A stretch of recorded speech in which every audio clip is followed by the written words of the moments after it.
Hello friends, आज हम Indian economy, Indian financial system का सिलेबस का ओवरव्यू करेंगे। ये मैं जानती हूँ कि थोड़ा लेट हो गया है, बट हम कोशिश करेंगे कि अप्रैल एंड तक हम इस इस सिलेबस को कंप्लीट कर सकें।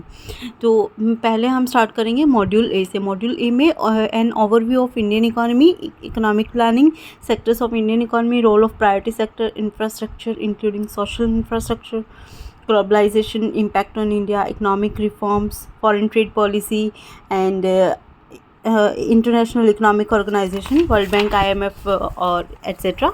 एंड फिर है climate change, SDGs and issues facing Indian economy. तो इसमें हमारा जो सबसे इम्पॉर्टेंट चैप्टर है, क्योंकि मैं खुद भी एग्ज़ाम दे चुकी हूँ तो मैं जानती हूँ कि कौन से वाले चैप्टर से ज़्यादा क्वेश्चंस पूछे जाते हैं।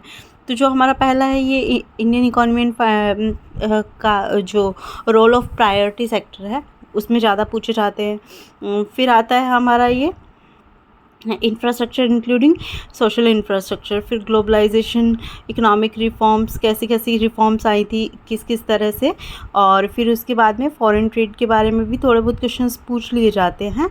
और वर्ल्ड बैंक से रिलेटेड, इनसे रिलेटेड एक एक क्वेश्चन ज़रूर आता है। इसके जैसे वर्ल्ड बैंक की कितने ऑर्गेनाइजेशंस हैं या कितनी इसकी सब्सिडरीज हैं, उसके बारे में क्वेश्चन आता है। एंड फिर ये climate change, sustainable development goals है।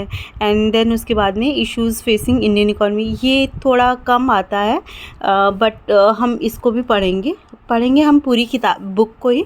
पर इम्पॉर्टेंट चैप्टर्स ये है जहाँ से हमें ज़्यादा क्वेश्चंस देखने को मिलेंगे।